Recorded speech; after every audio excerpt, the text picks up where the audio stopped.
Bonjour, on va voir ici une méthode pour étudier les variations d'une fonction sans son allure graphique.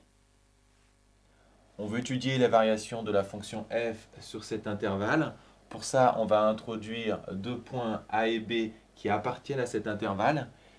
On va prendre a plus petit que b et on va regarder si f de a est aussi plus petit que f de b. Si c'est le cas, alors la fonction sera croissante. Sinon, la fonction sera décroissante. La méthode est un peu inhabituelle ici. On va partir de A et B pour reconstruire f de A et f de B. La première chose qu'on se demande, c'est qu'est-ce que c'est f de A? Puisque f de x, c'est moins 7 sur 3x plus 2, f de A, c'est tout simplement moins 7 sur 3a plus 2, et de même pour f de B. Comment reconstruire cette expression? Que subit le A? Il est d'abord multiplié par 3, puis on ajoute 2. Ensuite, pour construire cette expression, on passe 3a plus 2 à l'inverse. Et enfin, on multiplie par moins 7. Donc, si on multiplie par 3 le a, bien sûr, on fait la même chose à droite. L'inégalité ne change pas. Si on ajoute 2, pas de problème non plus. Le passage à l'inverse est plus subtil. Pourquoi? Parce qu'on sait que la fonction inverse ne change le sens des inégalités que si on a que des positifs ou que des négatifs. Et pour l'instant, on n'a pas d'informations sur ces deux expressions. Donc il faut qu'on se débrouille pour connaître le signe de 3a plus 2 et 3b plus 2. Qu'est-ce qu'on sait sur a et b? Ils appartiennent à cet intervalle. Autrement dit, ils sont inférieurs à moins 2 tiers. Et on va regarder les conséquences pour ces expressions. Si a et b sont inférieurs à moins 2 tiers, 3a et 3b, puisqu'on a multiplié par 3, sont inférieurs à moins 2. Ensuite, si j'ajoute 2, je constate qu'ils sont inférieurs à 0, autrement dit négatifs. Et je sais que la fonction inverse, elle est décroissante sur les négatifs, et donc elle change le sens de l'inégalité. Pour reconstruire cette expression, il ne reste plus qu'à multiplier par moins 7, et on n'oublie pas que multiplier par moins 7 change le sens des inégalités. Donc là, on a f de a et f de b, donc on peut conclure. Le sens des inégalités ne change pas. Autrement dit, la fonction est croissante sur cet intervalle. Donc même problème, on doit étudier les variations cette fois-ci de la fonction g, et on va commencer par cet intervalle. Donc on prend a et b qui appartiennent à cet intervalle.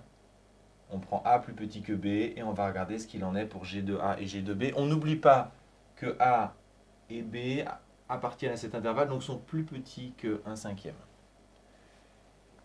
G de a, qu'est-ce que c'est? C'est cette expression.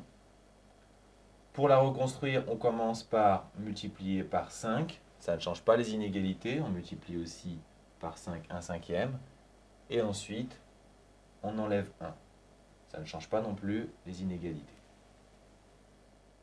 Maintenant, il faut passer au carré. Et attention, la fonction carré peut avoir deux effets. Sur les négatifs, elle est décroissante, donc elle change le sens de l'inégalité. Alors que sur les positifs, c'est le contraire, elle est croissante, donc elle ne change pas le sens des inégalités. Ici, inférieur à 0, on est sur des négatifs. Donc la fonction carré va changer le sens de l'inégalité. Enfin, il nous reste à passer à l'inverse. On connaît déjà le signe, on a des positifs puisque ce sont des carrés. Donc la fonction inverse va elle aussi changer le sens de l'inégalité. Conclusion, a plus petit que b, g de a plus petit que g de b. Le sens de l'inégalité ne change pas, donc la fonction est croissante sur cet intervalle. Même question, toujours avec la fonction g, mais cette fois sur cet intervalle. Qu'est-ce qui change? A et B, cette fois, sont plus grands que 1/5 qu'on va mettre à gauche. On veut reconstruire G de A et G de B.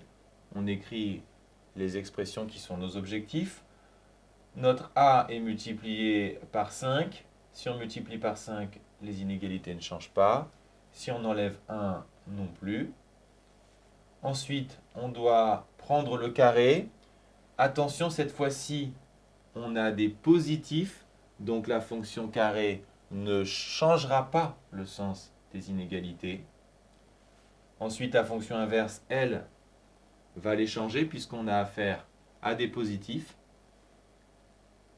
Autrement dit, A plus petit que B, mais G de A plus grand que G de B, le sens des inégalités a changé, donc la fonction G est décroissante sur cet intervalle.